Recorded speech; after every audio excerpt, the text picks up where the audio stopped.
Ceritanya sebenarnya cuman ini ada bisnis bagus. Setelah ketemu dijelaskan bisnis cacing, saya nggak percaya. Masa beneran cacing banyak di jalan kan, di tanah kan banyak. Kedepannya itu bagus sekali. Permintaan dari Amerika, kemudian dari Timur Tengah juga ada. Setahun lebih itu saya masih belum yakin. Ini bener nggak sih bisa jalan? Saya sempat ngalami ndak panen segala macam.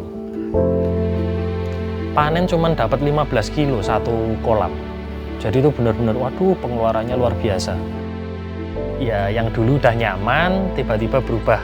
Harus mempelajari sesuatu yang baru, yang benar-benar nol, nggak tahu sama sekali kan. Itu pasti takut banget.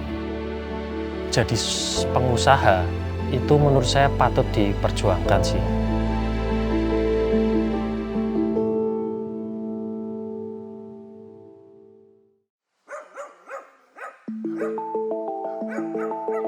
Nama saya Rio Rizky, usahanya cacing Lumbricus rubellus namanya. Kita untuk cacingnya asal dari Jerman, sebenarnya mirip cacing tanah, cuman jenisnya yang Lumbricus begitu sih. Kalau Lumbricus ini yang paling cepat dan proteinnya paling tinggi, itu dasar alasan untuk ternak ini. Untuk kebutuhannya itu dipakai untuk banyak hal.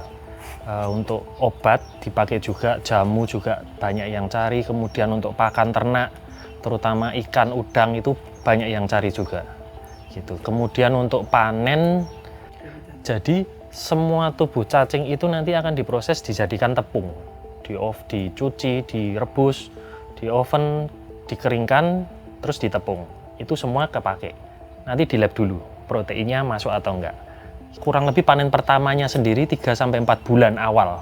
Itu baru bisa dipanen, panen pertama. Kemudian setelah itu bisa setiap 30 hari panen terus. Kurang lebih seminggunya saya kalau panen itu 200 kiloan lah. Nah, sekilonya itu kalau untuk obat itu 30.000 diterimanya. Ditampungnya 30.000. Kalau untuk pakan itu 18.000. Ini lebih ke kemampuan orangnya untuk panen sebenarnya. Jadi mampunya saya seminggu 200 kiloan, kurang lebih seperti itu. Karena karyawannya juga belum banyak juga sih. Karena ini makhluk hidup ya, jadi kalau saya lebih carinya orang yang tangannya adem. Artinya orang yang dia kalau pelihara sesuatu bisa sampai beranak atau bisa sampai banyak gitu loh. Saya dulu punya orang yang satu tangannya adem, yang satu enggak. Dengan perawatan yang sama, yang tangannya adem ini hasilnya bisa 2 kalinya yang satunya ini. Kalau punya binatang, misalkan anjing atau kucing gitu bisa sampai disayang, sampai benar-benar ini kebutuhannya, oh ini kucing ini lagi lapar, oh ini haus, ini kurang minum gitu. Dia tahu lah, intuisi kali ya. Saya kurang lebih gitu kali ya.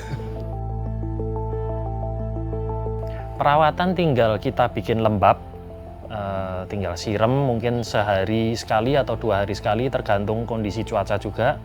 Kemudian yang penting adalah pakan. Pakan itu tidak boleh kurang. Karena ini kan nggak kelihatan ya. Jadi yang di atas itu kan kelihatannya cuman tanah aja, media aja. Jadi kadang seringkali orang itu pakannya kurang dan tidak sadar. Nah itu yang bahaya di situ. Nah pakan harus benar-benar dikontrol, dia tidak boleh kekurangan. Bisa ditaker, tapi kalau saya suka lebih saya ngecek sendiri sih. Jadi setiap hari itu saya balik. Oh pakannya masih, oh pakannya habis, ini perlu ditambah seperti itu. Nanti karyawan saya ajarkan untuk Pak caranya seperti ini gitu. Oh ini berarti kayak gini itu masih. Tanahnya misalkan kalau kita kasih makan di dalam ya, kan ditumpuk itu kayak menggunung sedikit gitu. Kalau sudah habis dia akan turun sampai rada amblong gitu, agak kerowak gini. Nah itu udah butuh ditambah lagi gitu. Kalau saya cenderung lebih seneng pakannya rada kebanyakan karena dia rakus, sifatnya rakus, daripada kurang lebih bahaya sih.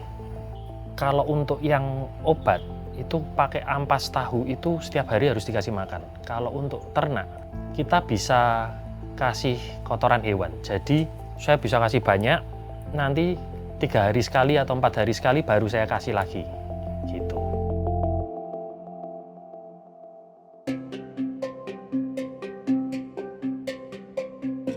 Kapasitas produksi kalau di sini itu untuk kita sudah ada kontrak dengan perusahaan farmasi ya, itu yang obat. Saya kurang tahu persis karena itu sama Pak Tommy itu sekitar per bulannya 5 ton kalau nggak salah. Pak Tommy adalah orang yang memperkenalkan cacing pada saya. Jadi teman lama, terus beliaunya ketemu bisnis cacing ini, ngajak saya tertarik, ya udah jalan bareng. Kalau permintaannya itu mungkin saya kurang tahu ya. Untuk pastinya saya kurang tahu, tapi kemarin saya sempat dengar itu ada dari permintaan dari Amerika, kemudian dari Timur Tengah juga ada.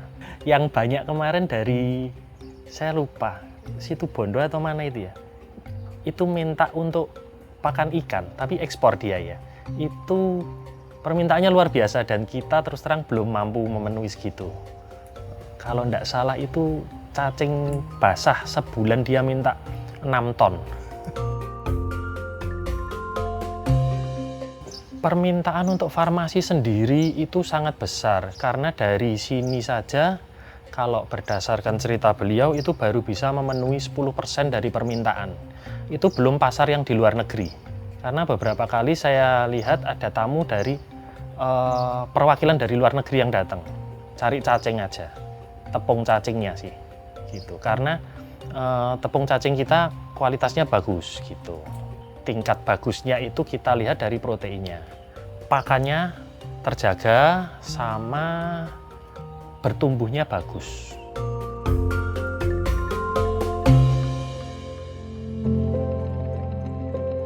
Ceritanya sebenarnya cuman ini ada bisnis bagus. Setelah ketemu dijelaskan bisnis cacing, saya nggak percaya. Masa beneran cacing banyak di jalan kan, di tanah kan banyak. Cuman terus dari obrolan kita, terus saya sering lihat mampir ke sini, itu banyak dari toko jamu banyak yang datang, toko obat banyak yang datang, cari cacing gitu. Nah saya mulai percaya, terus saya memutuskan untuk gabung gitu.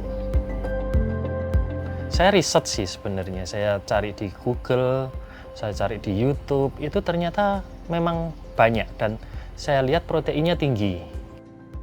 Cari-cari tanah dulu kan pertama, enggak ketemu gitu ya, terus ngobrol-ngobrol, akhirnya ketemu ya buka di deket sini juga sih gitu. Cuman ya jatuh bangun juga sih. Oh saya dulu karyawan sih, jualan asuransi, agen asuransi gitu. Saya di asuransi itu sudah 10 tahunan. Ya yang dulu udah nyaman, tiba-tiba berubah, harus mempelajari sesuatu yang baru, yang benar-benar nol, nggak tahu sama sekali kan, itu pasti takut banget. Punya tabungan sedikit, saya kepengen nyoba ini, ya udah saya buka yang di sana. Kalau saya sih mulainya tahun 2020, bulan April kalau nggak salah. Iya, bener pas pandemi. Itu dulu ya sulit karena saya sempat ngalami nggak panen segala macam. Karena airnya itu berkapur tempat saya. Dari sumur yang lama itu ternyata berkapur, panen cuman dapat 15 kilo satu kolam. Jadi itu benar-benar waduh pengeluarannya luar biasa. Bikin sumur baru, kemudian untuk pakan aja nggak cukup, segala macam itu. Dulu sempat, wah ini betul nggak ya? Ini kalau jalan di sini gimana ya? Aku nggak punya backup apapun seperti itu. Ya yang paling berat sih saya rasa ya saat itu sih, karena cacing ini begitu dia bergelombol banyak gitu ya, beranaknya itu jauh lebih cepat daripada kalau terlalu sedikit isinya.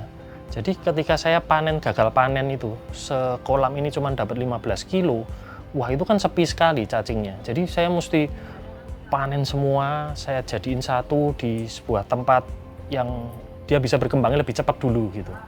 Terus baru nanti tak bagi lagi gitu. Itu effortnya sih saat itu luar biasa sih.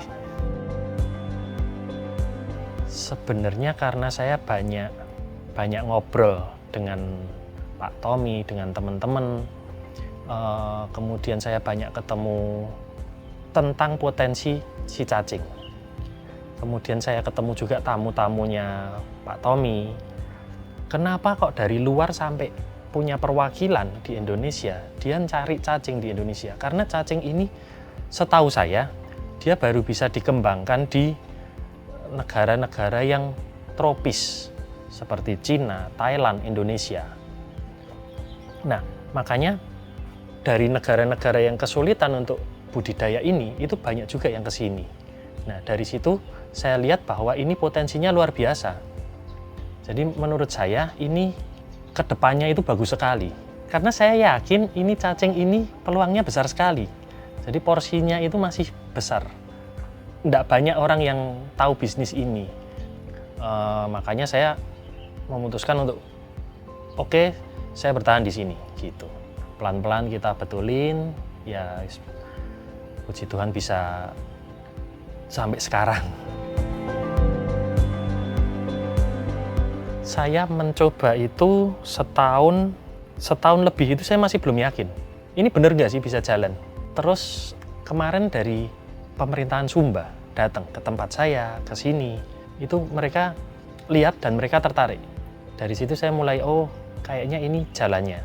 Termasuk ada permintaan untuk pupuk cair, segala macam itu. Jadi ya oke, ini bisa dikerjakan semua. Menurut saya sih luar biasa sih ini. Untuk sampai sekarang karena masih ngembaliin dulu modalnya itu ya sedikit lebih baik lah dari asuransi. Cuman untuk kedepannya saya ada beberapa proyek itu yang cukup bagus. Jadi saya cukup optimis ini pasti luar biasa. Jadi untuk yang kepingin memiliki usaha sendiri, tolong dipikirkan juga resiko-resikonya dan perhitungan-perhitungannya itu harus mateng. Karena seringkali terjadi resiko yang justru tidak kita perhitungkan, yang justru kita nggak tahu, itu malah terjadi. Sedangkan yang sudah diperhitungkan malah aman. Seperti itu sih. Cuman kalau untuk mencoba sesuatu bisnis jadi pengusaha, itu menurut saya patut diperjuangkan sih.